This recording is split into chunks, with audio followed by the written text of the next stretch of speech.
Okay, well, I think I've given it the 2 or 3 minutes that I was asked to give for everybody to have a chance to join. So good morning, and thanks for taking the time to join me for this talk, part of Digital Leaders Week. My name is Richard Knowlton, and I'm Director of Security Studies at the Oxford Cyber Academy. Before I start, let me just repeat some of the housekeeping points that are on that slide in front of you. The session's being recorded, so do close your video now if you don't want to appear in the final recording. I see you have. And second, we all know these Zoom talks can be a bit flat and lifeless, especially if you're passively listening to a talking head like me on your screen. So please try to make the session as interactive as possible. Use the chat function to introduce yourself and your company and where you're located. And finally, please do use the chat to comment and raise questions about what I'm saying as I go along. There should be plenty of time at the end for discussion. Okay, let's make a start. I'm going to talk about something that lots of people are worrying over at the moment. Does smart and remote working mean the end of security as we know it? Now, history tells us that new technologies and changing markets disrupt how and where we work. Just think back to the first industrial revolution, where steam technology drove a massive shift of workers from hamlets and villages to factories in the cities. And the COVID pandemic is added to that, new technologies and the epidemic, and we're seeing a similar effect in reverse. It's driven some employees in the opposite direction, to working remotely, usually at home. Now, I'm going to look at the security implications of this shift really from 3 angles. First of all, the general context in which smart working is evolving. Second, the security implications of smart working as we've seen them during the pandemic. And then finally, a look at the future. With this shift, are we seeing the end of security as we know it? I'll start by looking at some of the broad impacts of smart working. Satya Nadella, the president and CEO of Microsoft, famously commented last year that we've seen 2 years' worth of digital transformation in just 2 months. There's no doubt that the move to mass remote working has accelerated trends that were already visible. The most obvious existing trend was the evolution towards a more mobile and distributed working model. Staff in many organizations were getting used to working on the move, often using their own devices. But by early 2020, that trend was still far from universal, and certainly most organizations had never planned to move all or even some of their operations out of an office location. There were exceptions, of course. A small minority of companies already had business contingency plans for situations in which they couldn't access their offices because of a terrorist incident or a natural disaster or civil unrest, for example.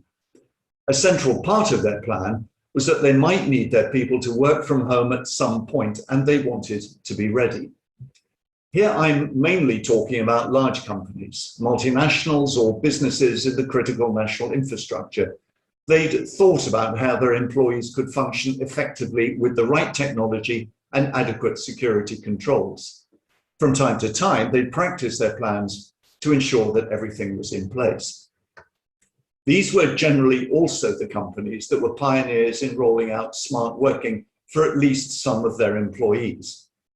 Incidentally, though a lot of people use the terms remote or home working or smart working interchangeably, the concepts are different. Smart working reflects an agreement between employer and employee over how and where staff can do their work and the objectives that they need to achieve. By definition, smart working is planned and thought through, and a key part of the plan is ensuring that that right technology and security measures are in place. On the other hand, people forced to work from home at short notice, effectively by government decree, are not smart working. Crucially, that element of careful planning, particularly relevant to security, is largely missing. My second point is that the majority of the British workforce have not worked from home during the pandemic, like the people on this slide. The population surveys carried out by the Office for National Statistics make this clear. The proportion of employees working remotely has fluctuated nationally between a high of 46% to a low of 27%, depending on the severity of the lockdowns last year and earlier this year. I'm making this point just to add some perspective and certainly not to undervalue the security impact of remote working. The increasing penetration of artificial intelligence and who knows, even robotics may change this picture, but we're not there yet. A third feature of the move to remote working through 2020 was a broad consensus that the shift is irreversible. It would suit both business and employees not to return to the office, many of which would remain half empty or even dispensed with altogether. Frankly, I never believed this, and it's increasingly clear that the picture is much more nuanced for all kinds of reasons that I can't go into here. In fact, we're already seeing some pressure to get back to the office. Jamie Dimon, CEO of JP Morgan, said last month that he was cancelling all Zoom meetings with immediate effect. He called remote working an aberration and said that he expected all his US-based staff to be at their desks full-time by the middle of June. He added that he wanted his people back to work.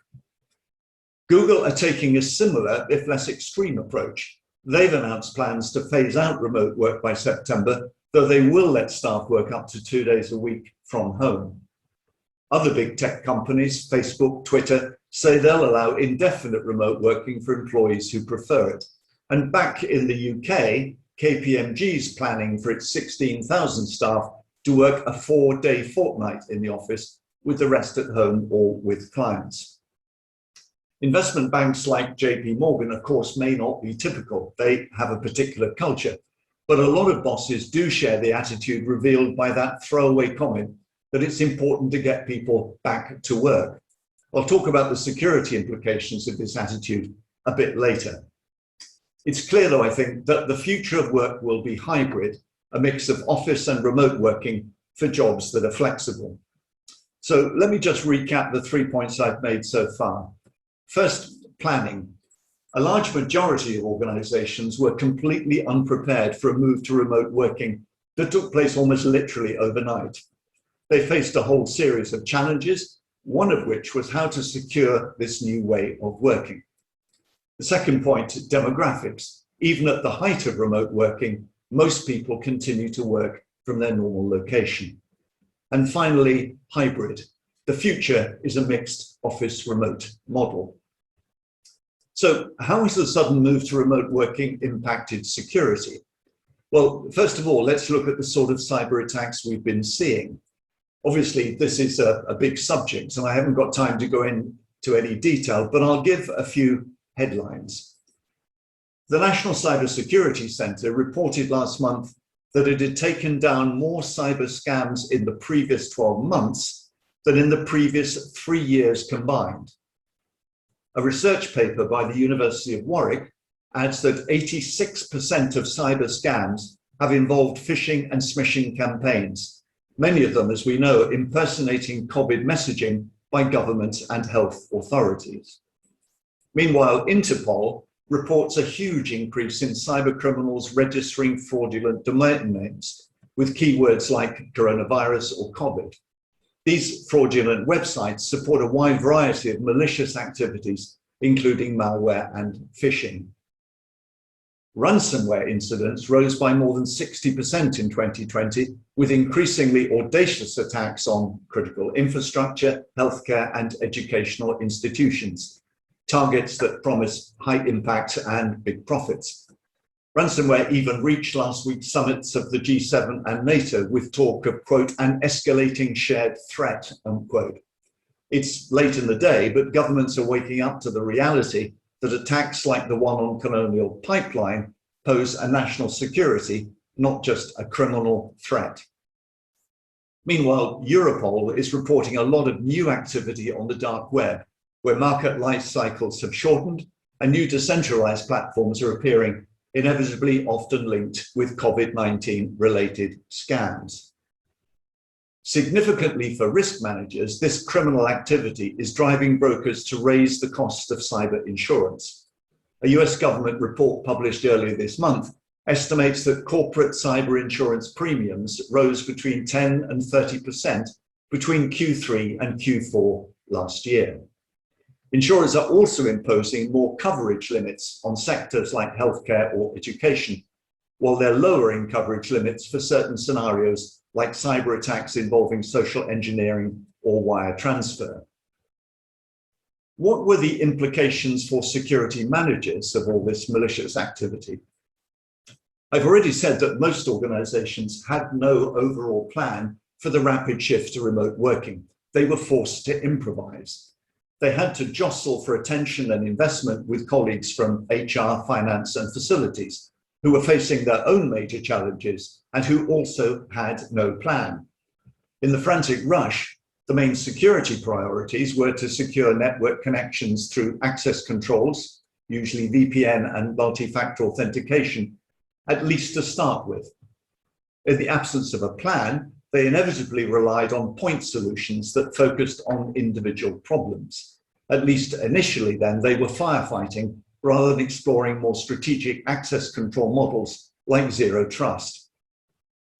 Here we come back to the issue of employees' use of their own devices. Many employees couldn't just take their office computers home when they moved suddenly to remote working. They used their own devices just to be able to stay online, or for convenience, they were using shadow IT, devices not approved by their employer, simply because they could perform routine tasks more easily with them. Add to that poorly protected home Wi-Fi systems and IoT devices, and the security challenges are clear. Many companies have rapidly moved internal services to the cloud. This has the security advantage that they can better control connections from remote workers to their internal network, limiting access to essential data held there. That's all good, but careful security management of cloud services is really important. Without it, poor implementation, weak access management, and insufficient attention to data privacy standards will cause serious problems. And in a recent McKinsey survey, only 28% of respondents agreed that their cybersecurity team had the necessary cloud vendor management policies and procedures fully in place. Naturally, in the era of GDPR, there's been a strong focus too on protecting data. There's a lot of evidence of employees making pretty basic mistakes when working from home, such as putting the wrong people in copy in their emails. As a result, some companies have bought software that uses machine learning to monitor and control email traffic. Underlying all of the technical security activity has been the need to manage human risk. A conventional estimate is that 80 to 90% of data breaches are caused by human error. Nothing new here. Security managers and vendors have labored long and hard for years to educate employees away from risky, careless, or stupid security behaviors. A polite comment would be that they've had mixed success. The 86% surge in phishing, smishing, and vishing attacks that I mentioned earlier shows that targeting human fallibility works extremely well for criminals. Academics in several UK universities are doing interesting research on human risk management. They're developing behavioral psychology approaches that, for example, nudge people to do the right thing when they're online through so-called soft and hard constraints. But many businesses still prefer a more traditional approach, naming and shaming staff in their phishing awareness campaigns. Some security managers are uncomfortable with this. They don't like what's known as the consequence model and what they describe as an escalating nastiness in cyber awareness campaigns. There are some important, more general questions here around belonging and trust that I believe are fundamental to a positive security culture. Working from home in itself assumes a level of trust in their employees that some businesses struggle to concede. Remember that throwaway reference that people are somehow skiving if they're working remotely. Late last year, Gartner reported that a lot of organizations are introducing what are called digital productivity tools. The rationale is that these tools ensure that staff are getting their work done. They help businesses understand where employees are facing challenges so that they can be supported. And they help improve processes or technologies in the interests of overall productivity. Some of these tools are clearly also relevant to security. They might allow an employer to record an employee's keystrokes and mouse clicks, or to track their physical location and their use of applications or websites. They may give employers screenshots from an employee's device throughout the day, as well as oversight of their work documents, their calendar appointments, and their email correspondence. Obviously, these tools can also be useful for security monitoring alongside more traditional programs for data loss protection, for example.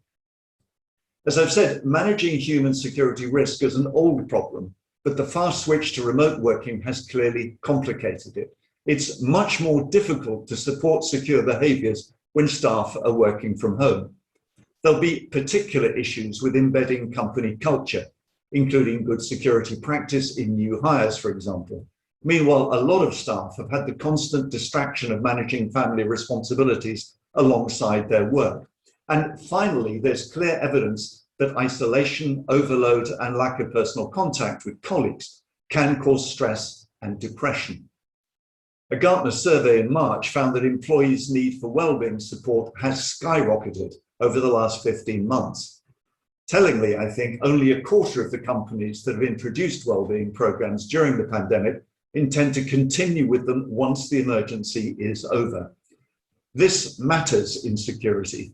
Anybody whose mind is not fully on their job poses a clear security risk in the online world, where even a momentary lapse of concentration can have significant consequences. So let me recap once again. I've looked at a further 3 issues.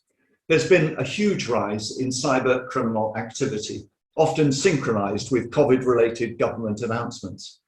The most common attacks have been phishing-type campaigns and ransomware, facilitated through a massive increase in the registration of fraudulent domains. The dark web has morphed as criminal markets flex to preserve that anonymity and maximize profit. And finally, the rising cost of cyber insurance reflects the scale of the problem. The security response has often been based on improvisation and point solutions, reflecting a lack of pre-planning and funding challenges. Key priorities have been access control and a shift to the cloud for internal services. Finally, the successful management of human risk has been central, especially given the phishing threat. Remote working has clearly complicated this risk factor. It's very challenging to embed good security behaviors in staff who are unsupervised and sometimes suffering mental fatigue in a remote environment. In response, some companies are turning to surveillance technology to monitor staff performance. Well, finally, let's come back to my exam question. Does the arrival of smart working mean the end of security as we know it? Well, now my colours to the mast. Nothing that we've seen during the pandemic makes me think that we need a radical rethink of security. In fact, I prefer to say that we should be thinking about the beginning of security as we should know it. Clearly, the fundamental role of security has not changed. It must identify and effectively mitigate or manage any challenge to the resilience and continued survival of the organization. Obviously, that role has become both more complex and more essential since there's a constant tech arms race going on between attackers and defenders. Everybody's getting hacked, from the most secret databases of sophisticated states to our schools and hospitals, to multinationals, to the corner shop, to our own homes. Here I'll quote Europol's 7th Internet Organized Crime Threat Assessment from last October. It said that the opportunistic behavior of criminals should not overshadow the overall threat landscape. In many cases, COVID-19 has enhanced existing problems. That's clearly right, I think. Social engineering and phishing didn't arrive with the pandemic, and they remain highly effective in enabling other types of cybercrime. In the same way, ransomware attacks were targeting the healthcare industry and others long before the crisis. What we're seeing is cybercriminals developing and refining their techniques, and I'd suggest that there are at least 3 areas where the good guys need to up their game. First, we must continue the struggle to get senior management to recognize that security is central to a company's risk management strategy. The government's latest cybersecurity breaches survey, published in March, is upbeat on this. A key statistic it mentions is that for 77% of businesses, cybersecurity is a high priority for senior management, and that's an 8-point rise since 2016. I don't want to deny that that's real progress, but there are 2.8 million active companies in the UK. The vast majority of them are SMEs with less than 50 employees. SMEs account for 60% of the employment and around half of the turnover in the private sector in the UK. So turn around those government statistics and look at them from a different perspective. 23% of those 2.8 million companies probably do not regard cybersecurity as a high priority. Translated into numbers, that's well over 500,000 active companies. So what looks like a reassuring statistic seen from a different perspective, I think is actually quite scary. And I have a second but. It's easy enough to say that your senior management gives a higher priority to cybersecurity. But what does that actually mean in practice? The tendency to undervalue the strategic importance of security long predates the COVID pandemic, but security managers must continue to plug away at it. My next comment is closely related to that first one. Chief Information Security Officers, CISOs, have never had a higher profile than now. They need to seize the moment. Obviously, they have to be effective managers of technical specialists, and they must have the strategic vision to understand developing threats and solutions. But they must also be much more than that in a modern organization. They must be effective communicators in a business context that's impatient with impenetrable technical jargon. And they must be able to negotiate effectively with parts of the business whose concepts and language will be quite different from their own. I'm thinking here in particular of HR and internal comms, which brings me to my next point. Post-pandemic, managing the human risk factor will remain extremely important. Security managers are not traditionally good at this for all sorts of reasons we could debate later. But as soon as CISOs start talking about improving behaviors and culture, they'll inevitably find themselves in a conversation with other stakeholders, as I've said, HR and internal comms in particular, who have their own agendas and priorities. At the very least, there'll be competition over those priorities. Which messages are most important to get out to staff at any given moment? Meanwhile, HR and internal comms will try to rewrite security messaging into a house style and a vocabulary that, from a security perspective, doesn't get the message across properly. That's why security managers need to make themselves a part of the management of other cultural issues which impact staff morale and encourage a sense of belonging and trust in their organization. I'm thinking of issues like diversity and inclusiveness and mental health and well-being.